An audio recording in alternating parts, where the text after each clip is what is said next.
build the model already as a library, but he will show you all the models, but with the time limit, only the final complex electrochemical model will build and show you here. Okay, and this model we are going to use it for tomorrow for a load for a DC-DC buck converter hands-on modeling. Okay, you can start. This session, our expert discussed about the electrolyzer modeling. So now we will start with that. Like in today's modeling, we will going to make a 46 kilowatt electrolyzer. So for that, we require some set of equations. As we know that our electrolyzer is based upon electrical modeling and as well as electrochemical modeling. So that's why we require some set of electrochemical equations to model it. So first of all, we will start with the basic chemical reaction which is going to happen in electrolyzer. So in electrolyzer, what is going to happen? Our H2O water breaks in hydrogen and oxygen.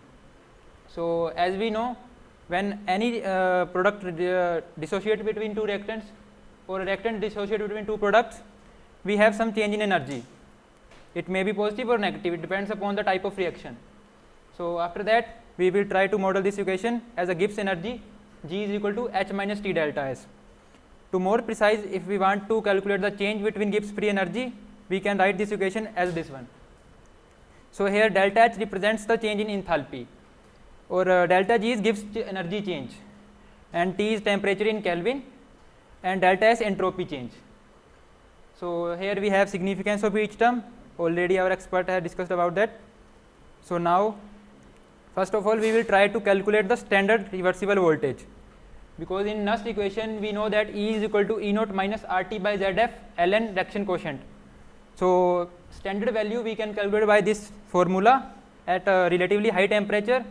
The base of calculating the high temperature and low temperature is our room temperature. If we are working on above room temperature, then we can say that it is a relatively high temperature. So we have this equation, V reversible is equal to delta G by ZF. At standard condition, we has this value is equal to 1.229 volt. Here V reversible is equilibrium potential. At equilibrium potential, no current takes place, or we can say that no current flow inside the electrolyzer.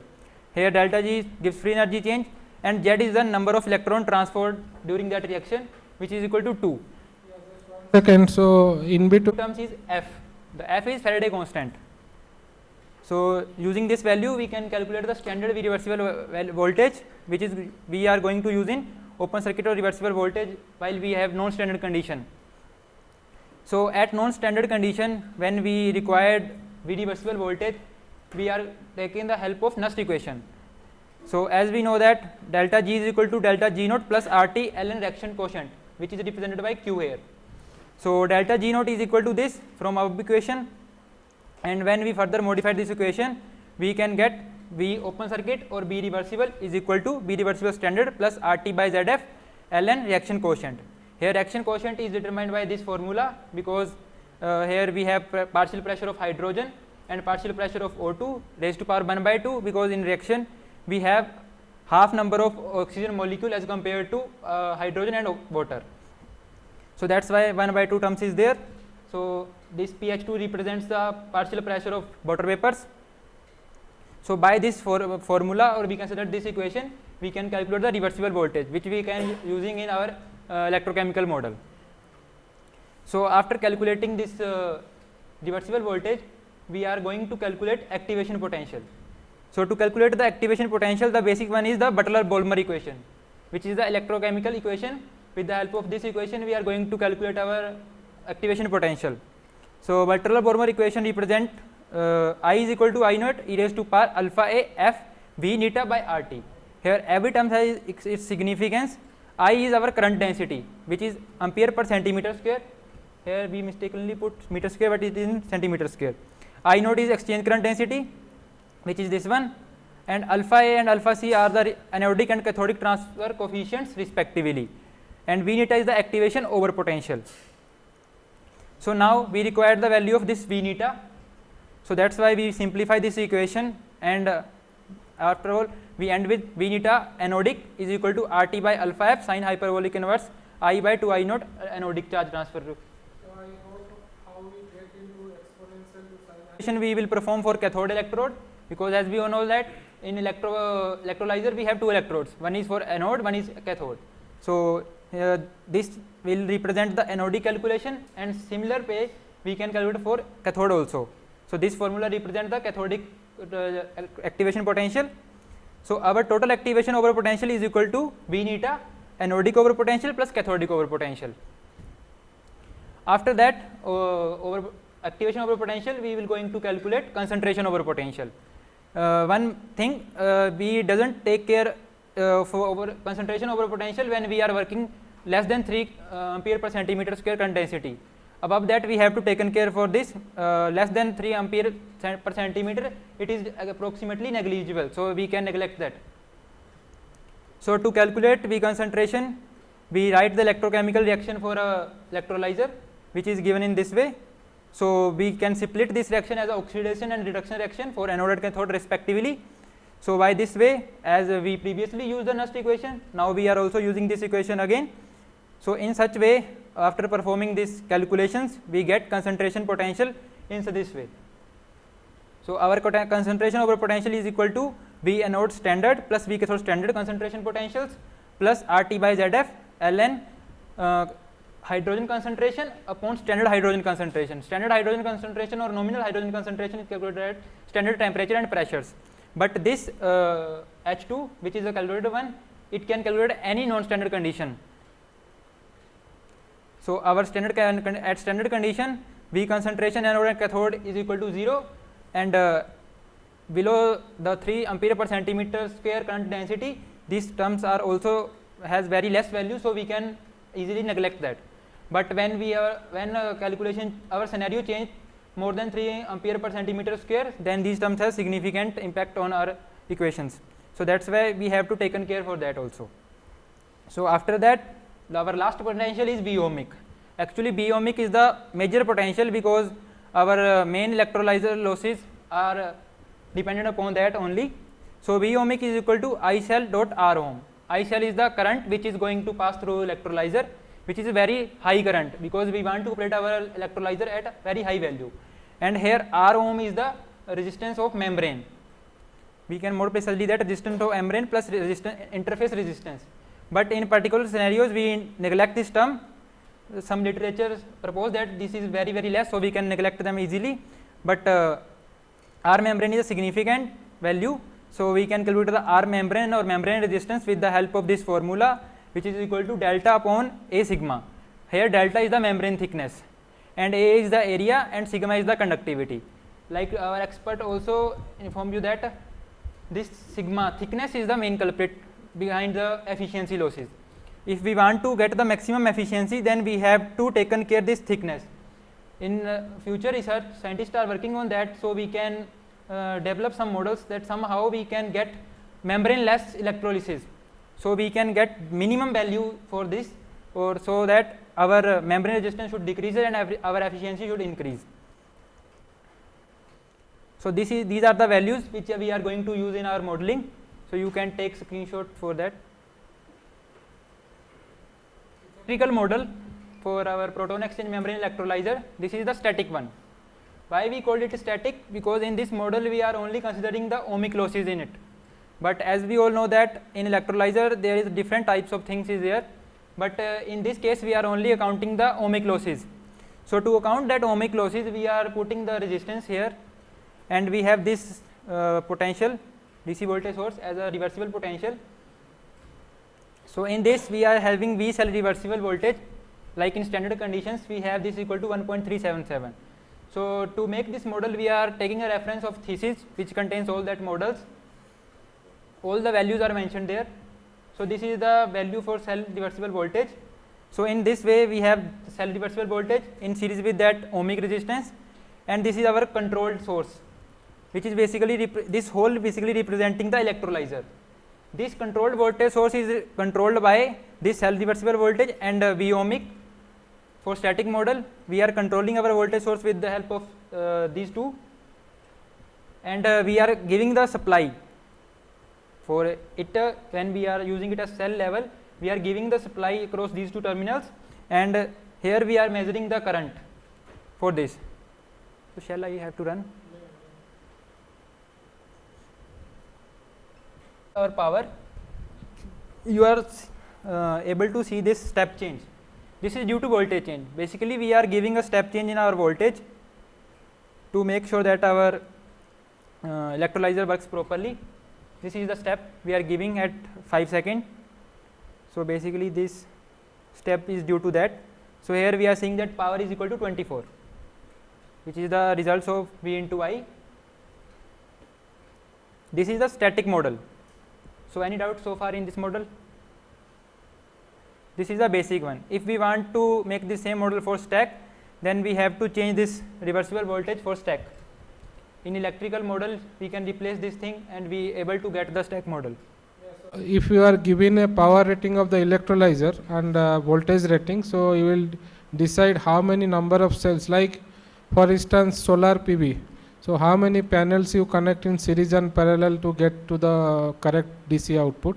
Similarly here also you can do that, cells can be arranged in parallel or series or combination of both to reach to a stack level. That stack will be the equivalent voltage of cell level voltage. So here we are just considering the series connection of the cells. So total voltage will be number of cells into each cell voltage. That's how you need to just change to design a stack. Clear? Okay. For proton exchange membrane electrolyzer. Like in previous case, we didn't have this Barberg impedance. In that case, in this first dynamic model, we account the concentration activation losses as this much. Like in previous case, we didn't have this term. In first dynamic model, we introduced this extra term. Basically, this term is accounting the activation losses. In previous case, we consider only ohmic losses for our electrolyzer. But as we all know that only ohmic losses are not there, we have some another losses also, another terms also. So this one is the for activation over potential. So here we add one more resistance. The value of that resistance is equal to 0.05. It is also mentioned in that table or .im file we are using. This is the capacitance, because as we know that in electrolyzer it has double layer capacitance. Professor Jahangir also modeled that, he gave us a formula for calculating that, but here we are using the value for that. We are using 1.93 Faraday capacitance value here to model that double layer capacitance.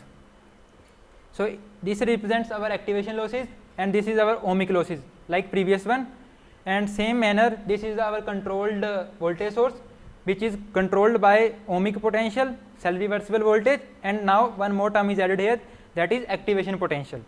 So this potential is controlled by this value, summation of these three. Now is designed. Actually we have formula for that, in the value of voltage. Previously we are getting exact 24 volt, but in this case we are having this curve like that. Here we are using the saturation block to just show the good results, but due to that capacitance it has some this transient spike is there. This basically now our as you can see that our power value also decreased. Like in RC parallel circuits, our graph is like that. So it is representing the same circuit.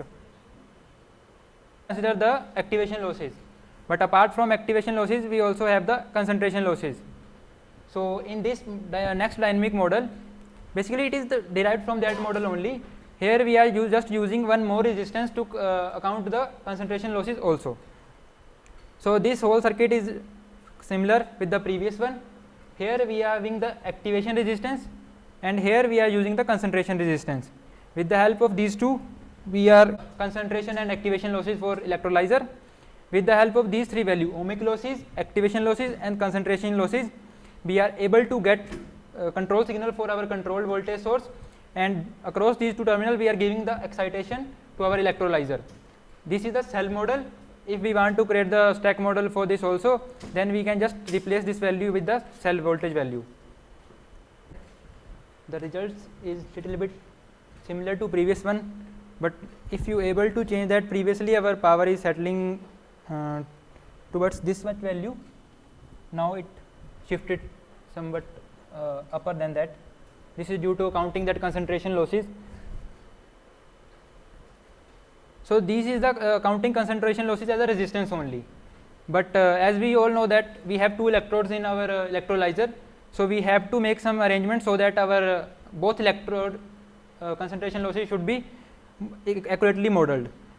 So to account that, we are using this next model. In this model, we are accounting the concentration losses as a Barberg impedance. The meaning of Barberg impedance is a resistance connected with the parallel capacitance. So with the help of this, like in RC parallel circuit, we have time constant is equal to RC. So this results in exponentially decaying curve. Apart from that, this is the ohmic losses. This resistance is considering the ohmic losses only. And this resistance is for activation losses, and these two resistance in parallel with the capacitor, or we can say that these two Barberg impedances represent the concentration over potential. This one is for anode, this is for cathode.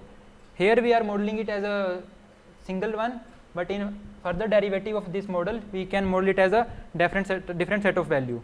So now here also we having the 4 potentials to control that voltage signal. Here we are introducing one unit delay, because if we are using direct giving the direct value, then it may cause algebraic loop error in MATLAB. Or in practical scenario, we can see that this capacitance doesn't allow the transient change in voltage or abrupt change in voltage.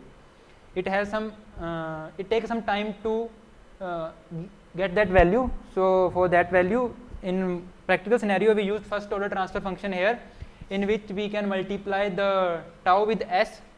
Basically tau represents the RC. Here we are just giving the unit delay to account that losses. So this is our next and final model. So in this model, as you can see that we have all losses accounting separately. So this is our first ohmic losses, a resistance which is taken care for ohmic losses. This is the reversible cell potential, and this is basically capacitance connected with the parallel. This resistance is for activation losses, and these two Barberg impedances, which is for anode and cathode respectively. First we will taken care for anode, and next we will taken care for cathode. Similarly for activation potentials, because as we know that we have 2 different set of electrodes, so we can't activate both electrodes at the same time with the value have same potential value. So that's why we are trying to model it in the separate ways. So this circuit represents the modeling for that. This is basically for anode, this is for cathode, and here with the help of this voltmeter block, or we can say the voltage measurement block, we are getting the values, and by summing the two both activation potentials and concentration potentials and adding them up and give the control signal to this controlled voltage source, we are able to get the desired results. So this resistance is just representing the internal impedance of the voltage source, because no source has a ideal one, it has some drops across it. So that's why we are considering the very less value for it. So this one is the final dynamic model for cell. Now next one is the alkaline electrolyzer models. In morning session, Professor Jahangir described that our proton exchange electrolyzer is faster than alkaline electrolyzer. So the reason why proton exchange membrane electrolyzer is faster, the main reason behind that, this inductor.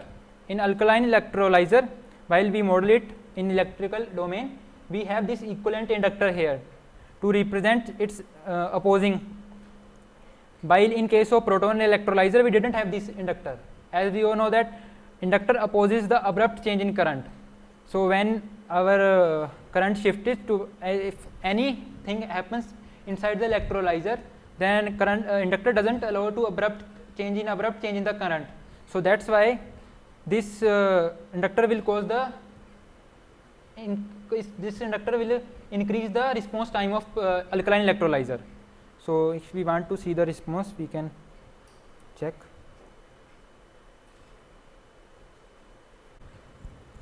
Response time is faster, more than proton exchange membrane electrolyzer. And one more thing, can anybody tell that this is the static model or dynamic model based upon the comparison with the previously? Yes, so his question is it a dynamic or static model? Anyone? Students?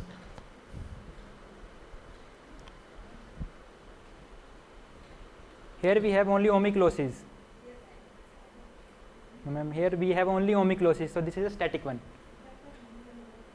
Yes, ma'am. Ma'am, this is for alkaline electrolyzer. Previously, we are discussing the proton exchange membrane electrolyzer. In this model, we didn't have inductor, but in alkaline electrolyzer, we have inductor in the circuit itself. So this is not representing any type of losses. It is an inbuilt. Yes, ma'am. So this is the static model for alkaline electrolyzer. So next is the first dynamic model. So here, like in previous one, we are counting the activation losses as a Barberg impedance. Like we did it for previous case, we have this capacitor and resistance, which is counting the activation losses.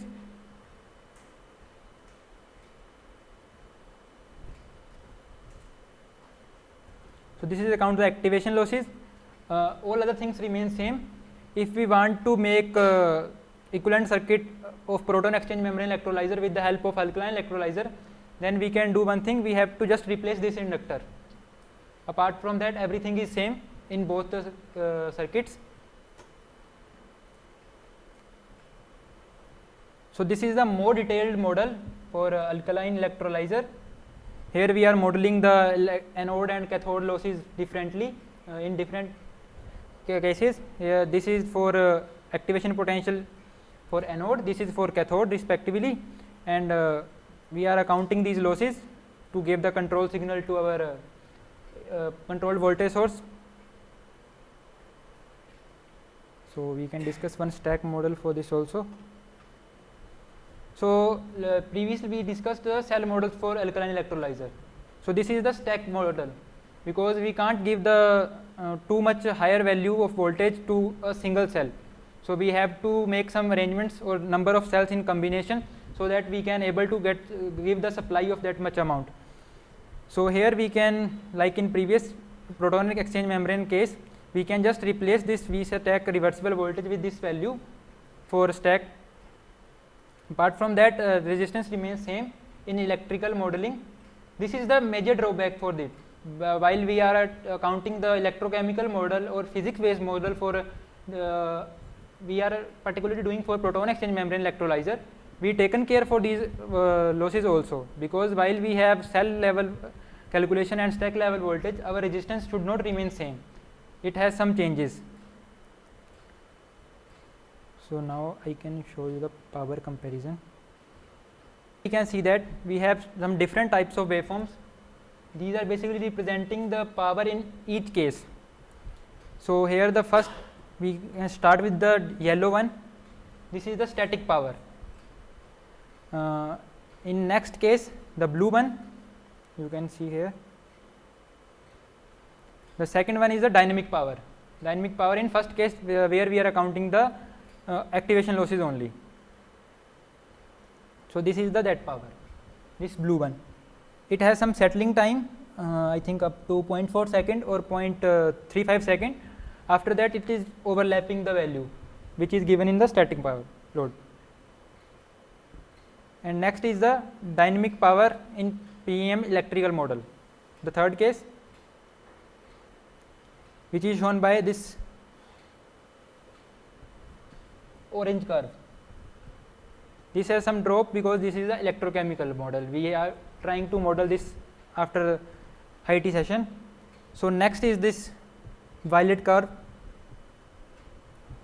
If you able to see, this has some more over spike, because when we are trying to model anode and cathode potentials different in two ways, then we have more capacitance value there. So which is results in the more RC value. So that's why more spike is there. Apart from that, these all values are settling after some time at same value. So shall I run for more time? Give you an overview, which is basically the dynamic electrical model. But the next model, what you will build with us basically the electrochemical model, where we will build the equivalence or all the calculation involved in the electrochemical reactions also. So you will put the parameter file in one side and model in one side, Yes, so sir. you match this to this. Yes, sir. Okay, so all of you can see you have the parameter files with you, right? So now you open your MATLAB and just follow how we are doing here. It's a good exercise actually. PDF will match the equation and build it parallelly with the Simulink, okay? Power GUI block to operate the power system library. So that's why we import that block in our model. Somewhere regarding the model, raise your hand, will stop for you, okay? So next we will start with the calculation of open circuit or reversible voltage. For that we have to model this equation. Screenshot for the first equation.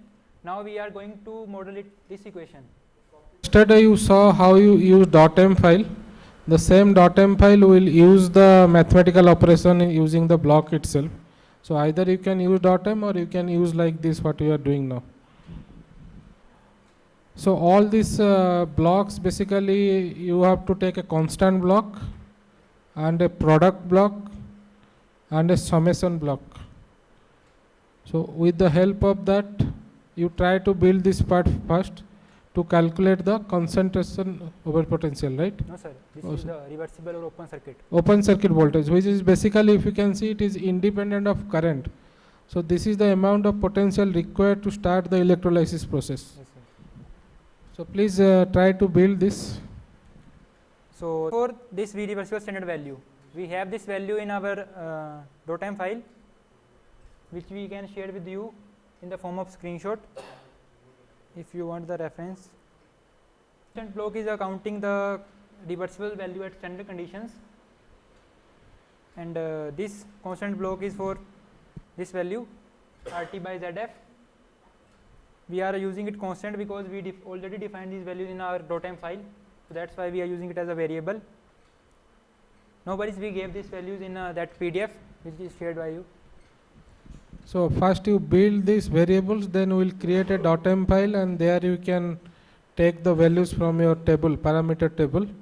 Then you run the .m file, then this will be updated, okay? So first you build the potential by potential blocks. Variable you carefully note down, capital, small. We will define them in the .m file. This is the constant block because we have defined the value already in that .m file. If you can, you want to use the constant value, then you can just import the constant block and put 1 e raised to power 6. Next is PO2.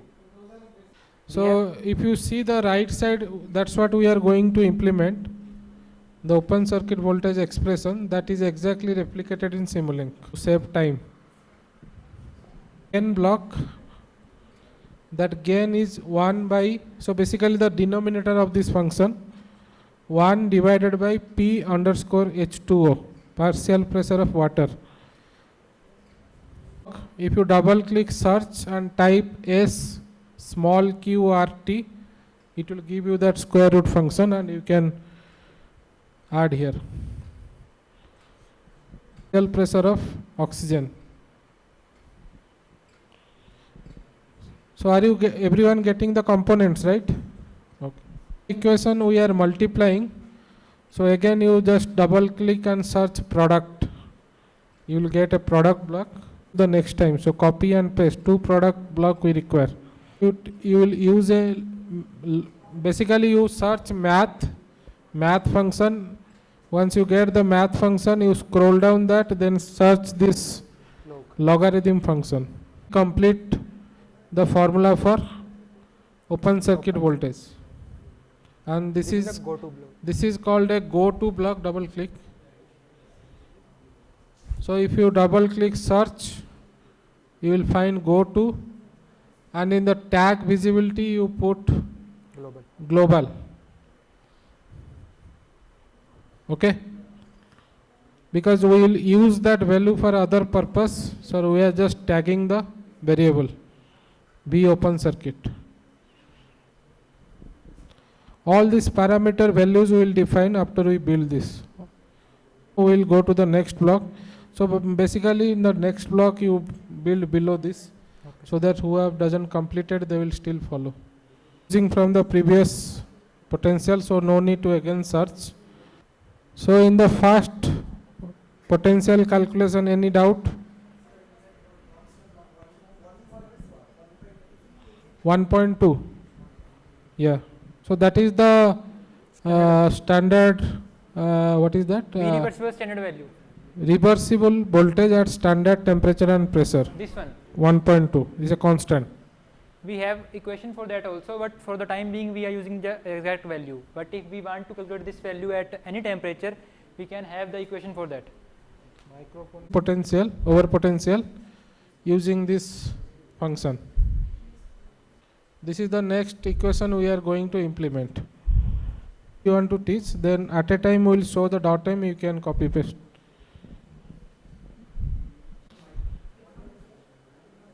Actually trigonometric function, in that you have to select a sin h function,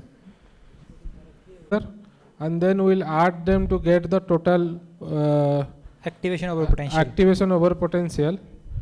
Have done. You can, are you following the second one? Whatever you are seeing, it's a from block. So we will show you where to measure that current. So that current will go and give you calculation of this over potential.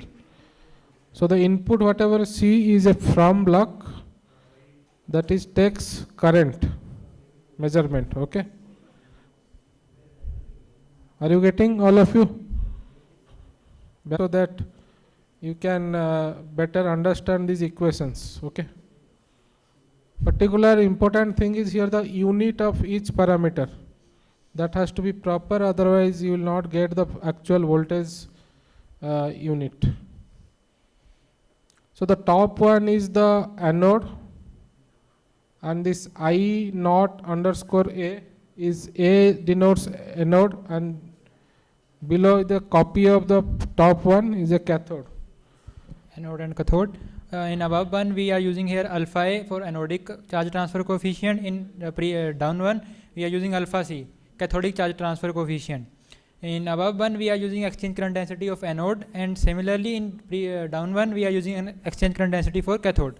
Apart from that everything is same.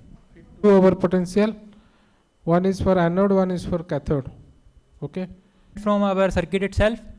After that we are dividing that current with the area to getting the current density, because while we have to calculate the activation over potential, we use a current density, not use the directly current. Please note this thing, because this will create an error. Next thing is current density, exchange current density for anode. Here is I naught A and is it multiplied by 2, like in this equation 2 I naught A n. Here we implement the same thing. After that we divide our current density with the exchange current density into 2.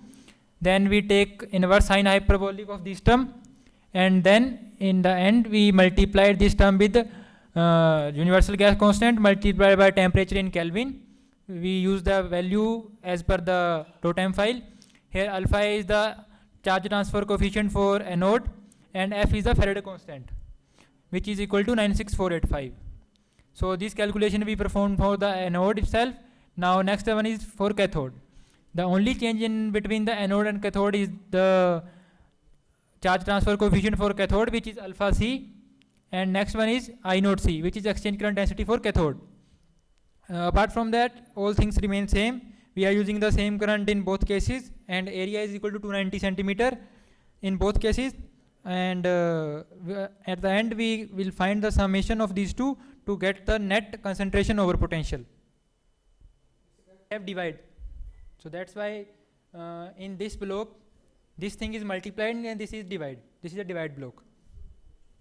PDF, the first equation is our output. The total activation over potential is the sum of anode plus cathode. That's what we are doing as the output from this calculation.